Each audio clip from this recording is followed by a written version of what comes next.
Vamos fazer a prece inicial para podermos todos harmonizarmos conosco e com o ambiente.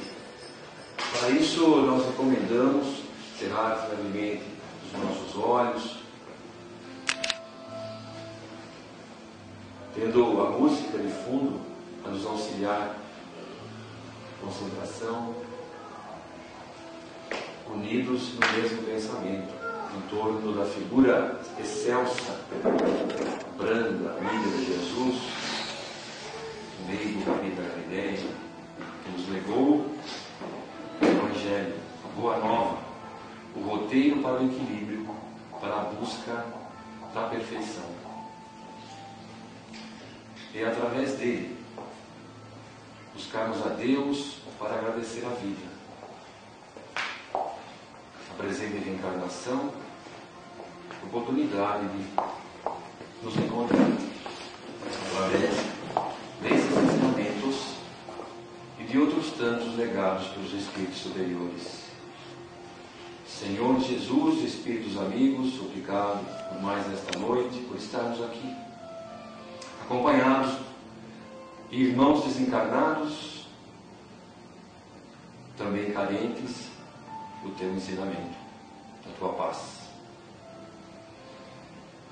E essa paz que sentimos agora, também desejamos para todos os irmãos que habitam esse planeta Terra, em suas experiências, em suas lutas, em suas buscas.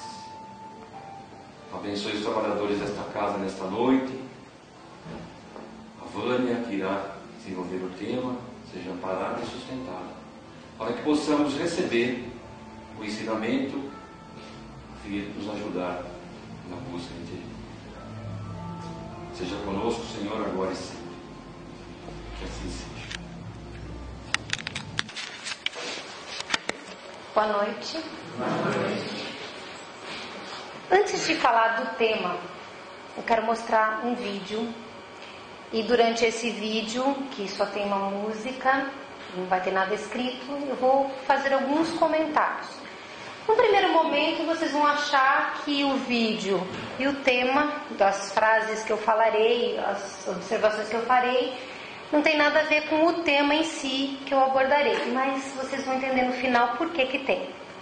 Então, primeiro nós vamos passar o vídeo. Eu gostaria que vocês prestassem bastante atenção.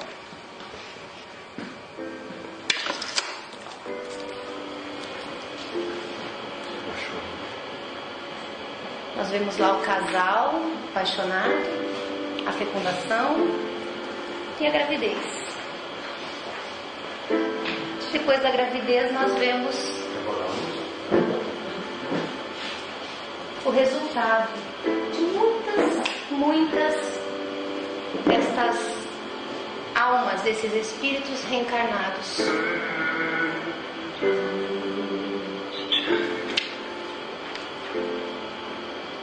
Uma criança morre de fome a cada 5 segundos no mundo.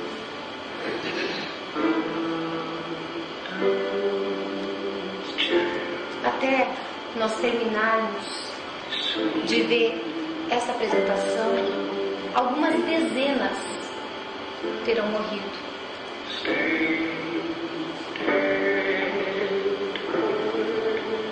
São cerca de 6 milhões de crianças que morrem todo ano por não terem o que comer.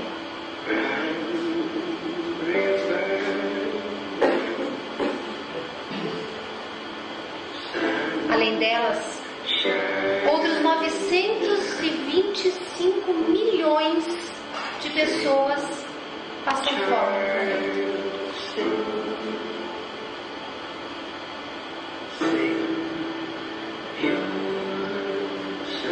Segundo os dados da FAO, que pertence à ONU, seriam necessários cerca de 30 bilhões de dólares por ano para se acabar com a fome no mundo. Vocês acham que isso é muito dinheiro? Não é nada se comparado com o fato de que somente Somente os países desenvolvidos gastam com armamento 1,2 trilhões de dólares por ano. Só esse valor que se gasta em armamentos seria suficiente para alimentar todos os famintos da Terra por 40 anos.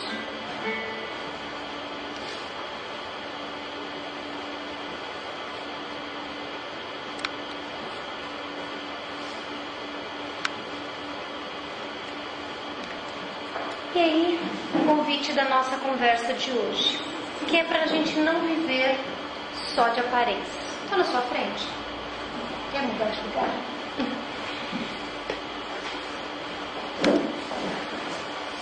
Nós vamos hoje consultar algumas obras que vocês vão ver que nós estaremos mencionando. Em Atos dos Apóstolos, tem uma frase assim: conheço Jesus e bem sei quem é Paulo. Mas e vós? Quem sois? Essa pergunta, feita em Atos dos Apóstolos, ela faz um questionamento muito grave. Porque nós sabemos quem é Jesus, o ser que Jesus é, o Espírito, a bondade, os objetivos de Jesus. Paulo, que falava em Atos dos Apóstolos, também sabia quem era ele mesmo. Ele se conheceu quando Saulo. Ele se conhecia após a sua transformação no encontro da estrada de Damasco. Ele sabia quais eram as virtudes e os defeitos dele. Mas quando ele pergunta: em vós, quem sois? Quem que pode responder? Cada um só pode responder por si mesmo. E nós precisamos nos perguntar quem somos. Nós precisamos questionar, sem medo da resposta, quem nós somos. Mateus, também nos Evangelhos, diz assim, essa frase é conhecida de todos vocês: nem todos os que dizem Senhor, Senhor entrarão no reino dos céus. Apenas entrará aquele que faz a vontade de meu Pai que está nos céus. Essa frase de Mateus, ela repete uma observação, uma orientação do próprio Cristo. Ele deixa claro que não é a aparência, que não é falar Senhor, Senhor, que nos garante lugar no céu. Por mais justificativas que nós possamos ter, e existem algumas doutrinas religiosas, algumas filosofias, alguns indivíduos em suas reflexões que acreditam que a fé é fundamental para a salvação. Só que, se nós imaginarmos como sendo um móvel, se só tiver uma perna, que é a perna da fé, o móvel vai despencar, porque ele não vai ter equilíbrio.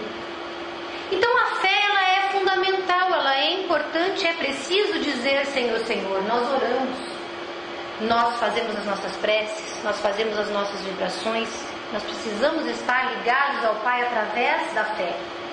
Mas se nós ficarmos tendo fé, estagnados no nosso lar, inúteis perante a sociedade, perante a família, perante o comportamento geral em todas as áreas dos nossos relacionamentos, nós seremos simplesmente pessoas que dizem Senhor, Senhor, só.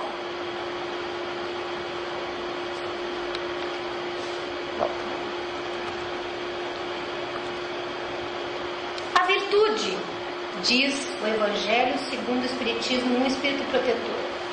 Ela não consiste na aparência severa e lúgubre, ou em repelir os prazeres que a condição humana permite. Vivei como vivem os homens do vosso tempo. Fazei-o com um sentimento de pureza que as possa santificar. As pessoas, muitas vezes, temem o envolvimento com a fé. Às vezes elas temem o envolvimento com o compromisso perante a sociedade, perante o próximo, porque elas temem, sobretudo, mudar o seu ritmo de vida.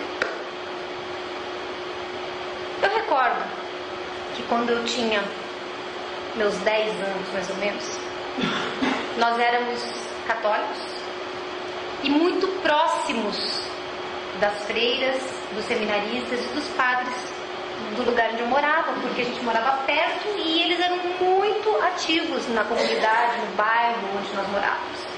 Minhas irmãs estudaram, fizeram o seu pré e seu jardim dentro das instalações do convento da região.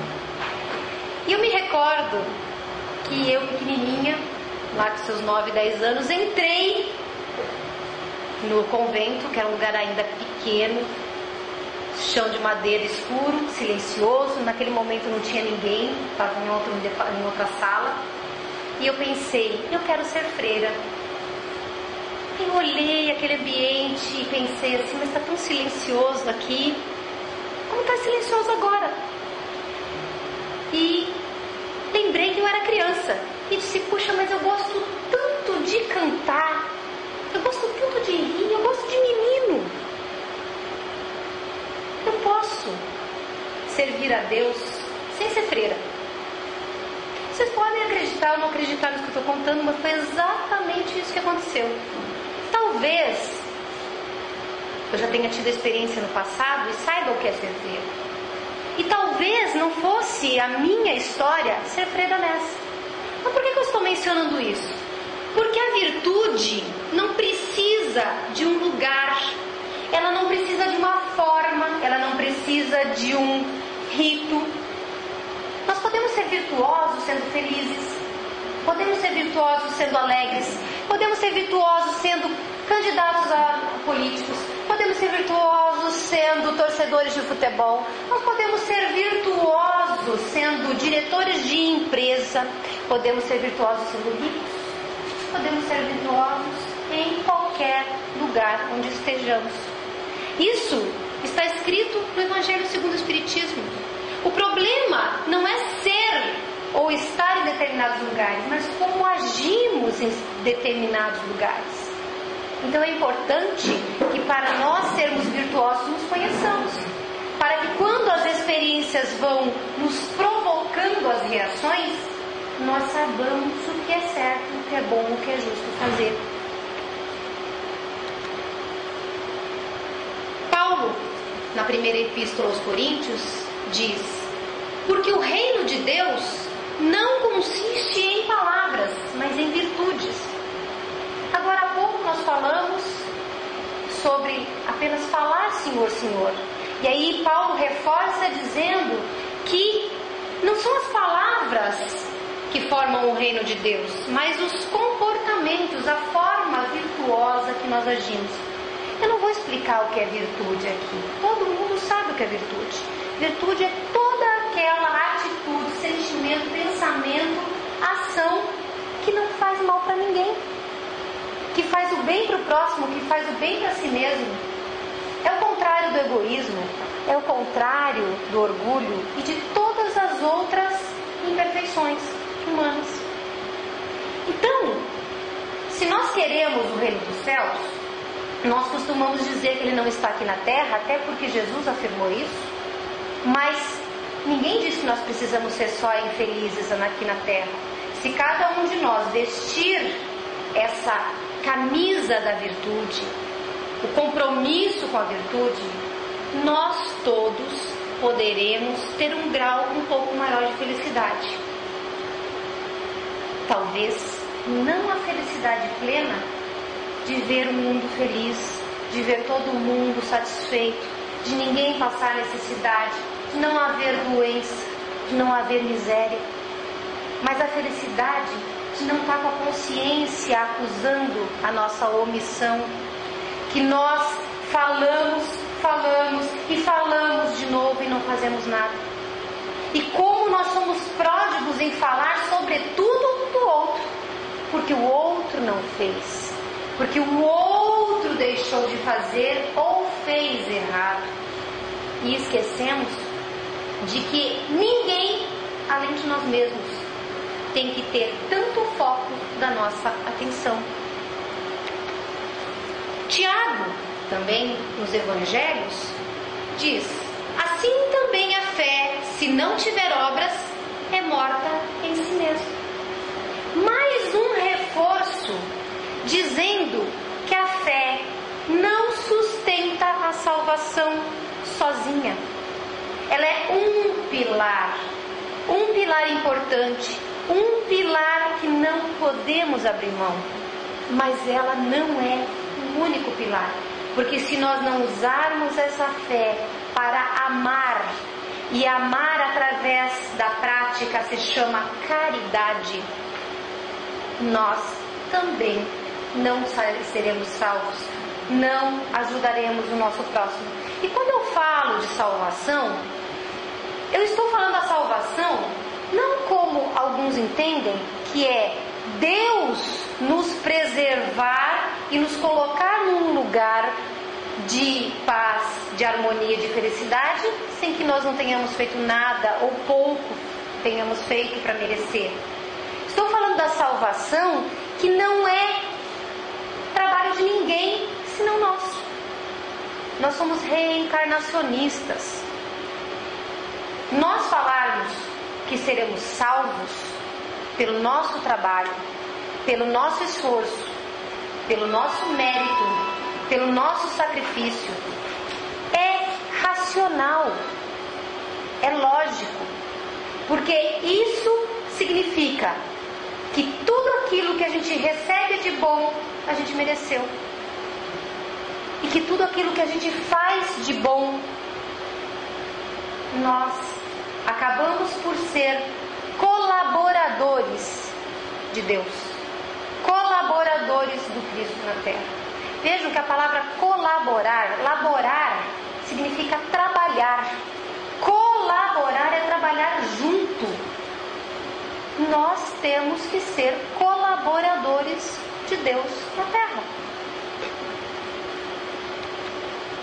O meio mais eficaz para nos melhorarmos nessa vida e resistirmos às solicitações do mal e conhecermos a nós mesmos. Livro dos Espíritos, pergunta 919. Aí a gente começa a perceber nesse contexto que é fácil a gente dizer o que a gente não faz, é fácil dizer o que tem que ser feito, mas fazer mesmo depende de autoconhecimento. O tema da nossa conversa é não viver de aparências. Se nós não conhecemos a nós mesmos, nós vamos agir como a sociedade quer. Nós temos que estar sempre sorrindo, nós temos que estar sempre centrado em algum objetivo, cumprir as nossas obrigações. Não importa o quanto moralmente nós estamos desequilibrados, desarmonizados, o quanto nossos pensamentos carregam mágoas, rancores, angústias e outros tantos pensamentos gerados pelas nossas imperfeições, se isso aparentemente não mexer com ninguém. Nós podemos, junto com um filme de terrorismo americano, imaginar que estamos matando o nosso vizinho. Mas nós não estamos matando, isso não vai servir não vai ter problema nenhum, nem para o direito, nem para o vizinho, aparentemente, porque nós não matamos. Mas nós que somos espíritas, sabemos que o nosso pensamento atinge o alvo e nós estaremos vibrando ódio do vizinho.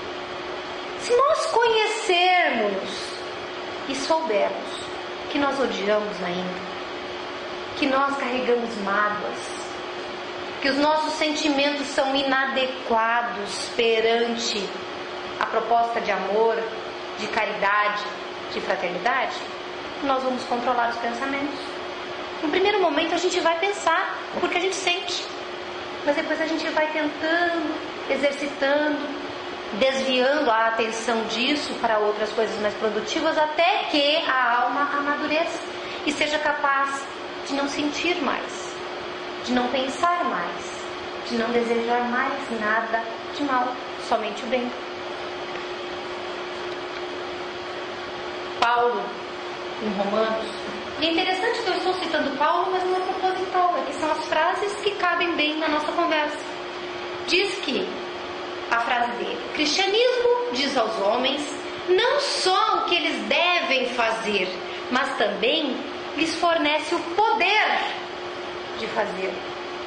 Qual é o poder que o cristianismo nos oferece? A mensagem cristã é uma mensagem de amor.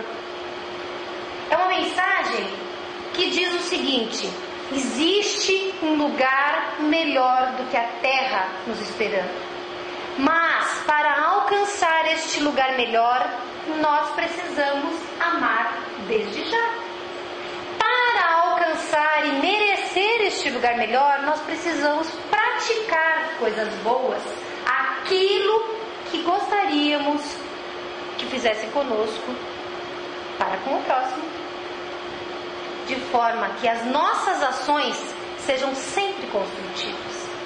Acreditar nessa mensagem de que a vida não tem fim, de que existe um lugar após a morte, que esse lugar pode ser bom se nós merecermos encontrar este lugar bom, nos dá coragem, nos dá vontade de fazer, nos dá resignação de passar por alguns momentos difíceis para encontrar o alvo final da nossa jornada. Se a gente disser que de repente o governo hoje decretou uma semana de feriadão e nós resolvermos, que aqui tem congestionamento com as praias, né, muito grande, uma semana de feriador resolve todo mundo descer para a praia, vamos ficar 6 horas na estrada. Alguém vai se incomodar de verdade de estar 6 horas na estrada? Porque vai chegar na praia e ficar uma semana de férias porque tem um feriado geral? Não.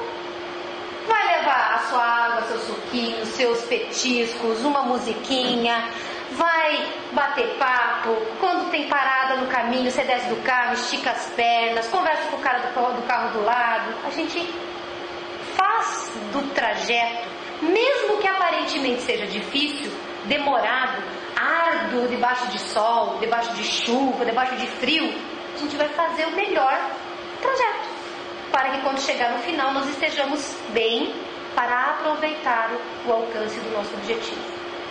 Esse exemplo corriqueiro nós vivemos o tempo todo. Nós, para passar no vestibular, estudamos muito. Para conquistar uma profissão, nós estudamos muito. Para conquistar o emprego, nós estudamos para fazer concurso, para fazer cursos de formação. Para conquistar o amor da nossa vida, nós temos comportamentos, nós abrimos mãos de algumas coisas, nós testamos outras. A gente faz isso o tempo todo na vida. Para a vida espiritual é a mesma coisa. Mas não pode parecer que é mais difícil. Porque para conquistar certas coisas materiais a gente tem um prazo pequeno. Para conquistar a vida espiritual nós temos a encarnação inteira, e depois dela outra, e depois dessa outra mais uma, enquanto nós precisarmos. Mas a pressa é nossa para chegar lá. Diderot foi um filósofo francês, viveu lá em 1700 e alguma coisa. Ele diz: a cólera prejudica o repouso da vida e a saúde do corpo, ofusca o entendimento e cega a razão. Veja a profundidade dessa frase. Primeiro, ele está falando de cólera.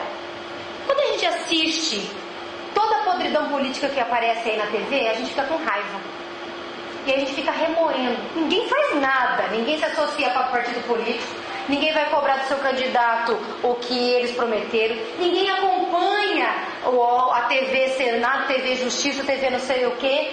Ninguém faz nada. Mas quando a Rede Globo e outras mostram lá as notícias, a gente fica remoendo como todo mundo está errado. Determinado crime, a gente remoe que está todo mundo errado. Determinada guerra e a gente remoe que está tudo errado. A gente não faz nada.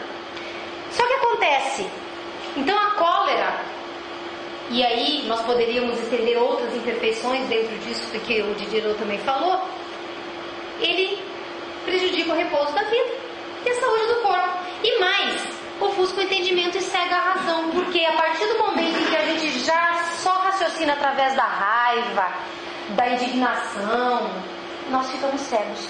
A gente só foca naquilo fora de nós, não vê nada do que a gente pode fazer para minimizar.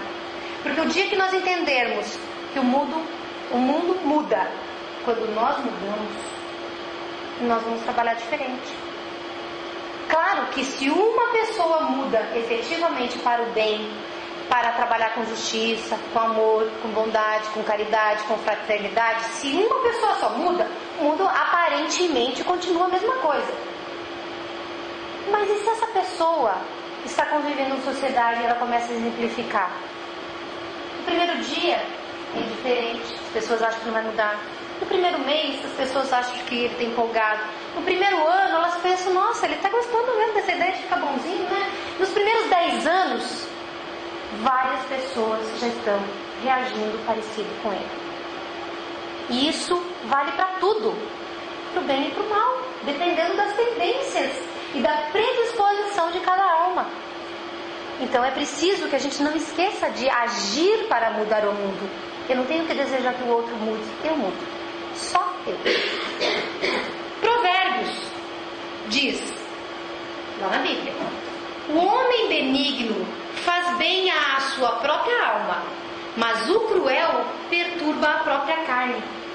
Olha a profundidade dessa frase da Bíblia. O homem benigno, ele faz bem. Não preciso falar, nossa consciência não pesa, a gente não sofre quando a gente é bom. Não faz bem a própria alma. Mas o homem cruel perturba a própria carne. O que acontece com a pessoa má? Ela adoece. A gente tem, provavelmente, dizem, né, alguns pesquisadores, embora isso não seja ciência formal, oficial, mas diz que a gente tem câncer por causa de determinados sentimentos. Nós temos gastrite, úlcera por causa de outros sentimentos. Nós temos enxaqueca por causa de outros sentimentos. E eu tenho certeza que se nós tivéssemos tempo, fôssemos fazer um grande bate-papo a respeito disso, e a gente fizesse perguntinhas assim: o que você sente quando está com raiva? O meu marido, quando está com raiva, tem enxaqueca. Eu, quando tenho raiva, eu tenho que passo mal, tenho que ir no banheiro, porque me dá uma ânsia terrível. Como se eu ficasse com aquilo, eu passo mal. E eu sei que cada um de vocês tem alguma coisa parecida. Uns têm dor de cabeça, outros têm dor de estômago, outros vão ter ânsia, como a Vânia, outros terão outras reações da urticária, da, sei lá, síndrome de pânico. A gente adoece. Quando a gente fala aqui do cruel, a gente não está falando só do homem mau, mas é do perfeito. Aquele cuja consciência pesa por causa dos seus sentimentos, por causa dos seus pensamentos e por causa das suas ações. Então, nem que seja por, entre aspas, um certo egoísmo, um auto-amor exagerado, fazer o bem é bom, porque a gente não adoece. Se nós fizermos o bem, a tendência de nós adoecermos, doenças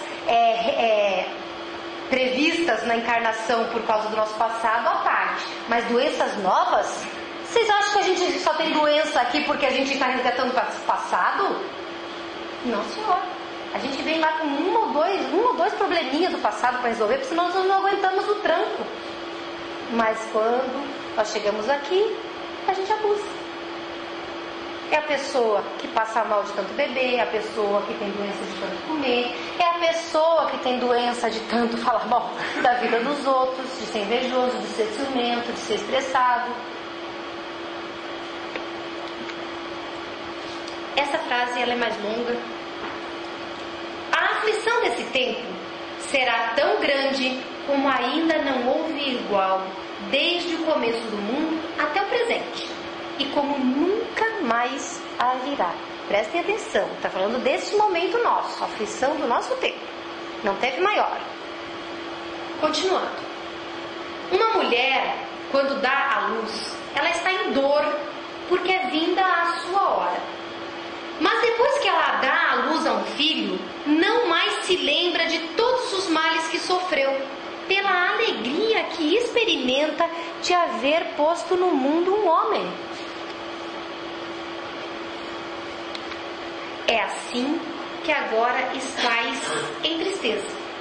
Mas eu vos verei de novo, e o vosso coração rejubilará, e ninguém vos arrebatará a vossa alegria. Talvez vocês tenham pensado que essa frase era espírita, né? Mas é uma frase de Mateus e ela tem uma parecida em João, nos Evangelhos. Quem falou? Cristo. O que ele disse? Que a aflição que o nosso planeta passa nessa época, e você vê, cabe exatamente para o tempo presente, foi há 2000 anos. Mas para a eternidade, esses 2000 anos não são nada. Essa aflição que nós temos vivido, essa cada vez mais aparente maldade que está surgindo, o mundo, Deus está permitindo que o mundo deixe o joio e deixe o trigo crescer até o momento da colheita, porque antes não dá para separar. Então cada um está dando de si, que é. Só que, como disse Jesus, quando uma mulher está para ter o seu filho, ela tem dores terríveis. É o que está acontecendo na Terra. A humanidade está fervilhando em dor.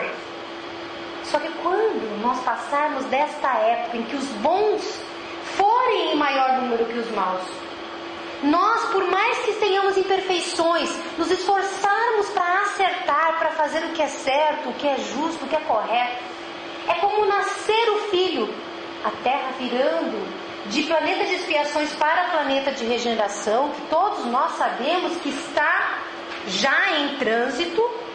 E aí, nascendo este planeta de regeneração, nascendo o amor como força maior e não minoritária deste planeta, nascendo a boa vontade no homem, não se lembrará mais da dor. A humanidade deixará a dor como um passado que vale como história, que vale como referência. Mas ninguém mais vai sofrer porque houve a dor do parto. Vai somente ficar feliz por ver o resultado desse nascimento. Então, nós que sabemos que a vida está transcorrendo nesse rumo da transformação da Terra, temos que saber que a Terra não se transforma sozinha. É o momento da Terra, mas fica na Terra aquele que se transformar com ela. Senão eles serão obrigatoriamente levados para uma escola mais compatível com a sua índole. A questão é, vocês querem ficar? Eu quero ficar? O que nós queremos? Joana de Ângeles, no livro Florações Evangélicas, diz: conquanto inquietudes te assaltem, não te situes à distância da serenidade para atingir o êxito que te propões. Aí começa o convite a certos comportamentos que vão nos fortalecer nessa luta por melhoria. Aqui a Joana fala de serenidade. André Luiz, em Nosso Lar, dentro do transcorrer da história, ele começa a fazer alguns comentários lá no atendimento aos sofredores, e aí ele diz, tem um trecho anterior e começa: existências humanas estranguladas simplesmente pelas vibrações destrutivas do terror, que é tão contagioso como qualquer moléstia de perigosa propagação. Classificamos o medo como dos piores inimigos da criatura, por alojar-se na cidadela da alma, atacando as forças mais profundas. A calma, diz a enfermeira que aqui fala com André Luiz, é a garantia do êxito. Então Joana fala de serenidade, no Nosso Lar fala de calma e diz que o medo é contagioso. Se nós tivermos medo do mal, nós estamos trabalhando a favor do próprio mal que tememos. Ou nós entendemos que Deus é a força soberana e que aquele que caminha passo a passo, lado a lado com o Cristo e com as mensagens cristãs e de outras filosofias que também têm embutidas em si a filosofia do Cristo, que é, na verdade, a mensagem de Deus na Terra, nós não precisamos temer. Prudência é outra coisa, cuidado é outra coisa. Nós estamos falando de medo. Medo a ponto de não fazer nada. Medo a ponto de se trancar, se fechar no egoísmo, porque se nós não fizermos isso, nós não seremos preservados. Talvez nós, a trabalho, a serviço do bem, sejamos prejudicados em algumas coisas. Existe lei de ação e reação, e existe também as propostas que nós fizemos antes de encarnar. Mas, se nós perdermos os bens, se nós perdermos o corpo, prejuízos aparentes à parte, nós não perdemos a alma. E a vida, ela é permanente, ou a gente acredita que a vida é infinita, nós não morremos, ela é permanente, ou a gente não acredita. Se nós temos dúvida, aí o medo se justifica. Mas se nós temos convicção de que a vida não acaba com a morte, não tem sentido ser escravo do medo, que é o que nos impede de fazer o bem hoje, que é a maior desculpa nossa. Na Gênese, obra de Allan Kardec, o último livro da codificação, se diz: a geração que desaparece levará consigo seus erros e prejuízos. A geração que surge, retemperada em fonte mais pura, imbuída de ideias mais sãs, imprimirá ao mundo ascensional movimento, no sentido do progresso moral, que assinalará a nova fase da evolução humana. A Gênesis está dizendo que existe uma geração desaparecendo e outra geração surgindo. Geração de quem? De espíritos dedicados a uma nova fase da humanidade, a uma nova fase do planeta. Nós, que hoje temos crianças, filhos pequenos, podemos ter muitos destes das novas gerações. Mas nós que nem somos assim tão jovens, os mais velhos, os de meia idade, os que estão começando a maturidade agora, todos nós temos condições de fazer parte dessa nova geração. Porque não começou de hoje essa transformação do planeta. E nós podemos fazer parte, é uma questão de escolha. Essa imagem é só uma imagem bonita, com uma mensagem interessante para fechar, e que diz: o lugar onde eu mais aprecio estar é o vasto e arejado jardim do coração tranquilo. Trago de lá algumas mudas de sol que, mesmo quando eu não percebo, me ajudam a clarear os trechos do breu do caminho. Essa frase é da Ana Giacomo e ela diz o seguinte: tudo aquilo que a gente adquire de bom que está dentro do nosso coração nos ilumina o caminho.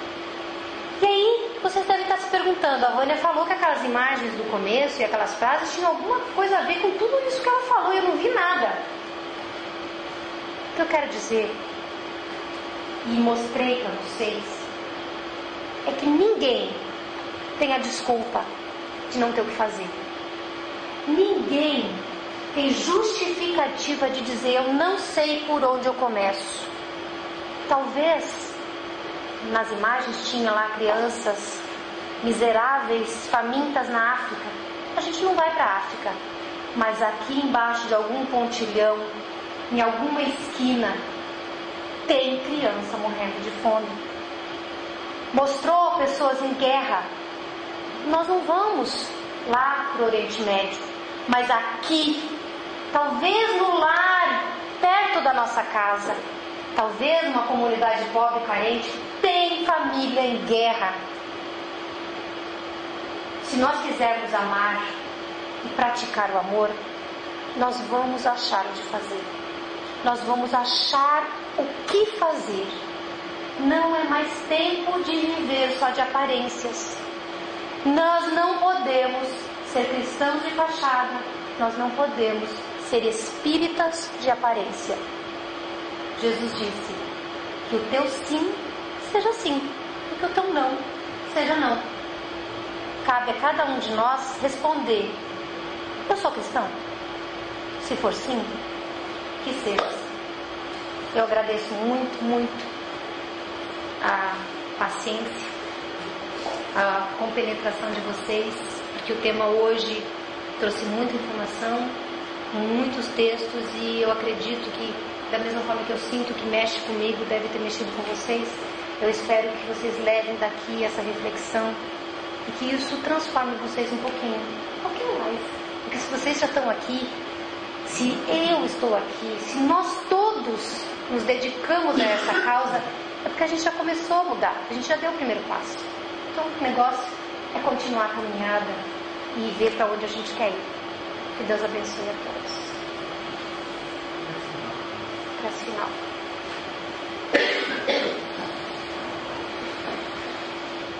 Pai de amor e bondade,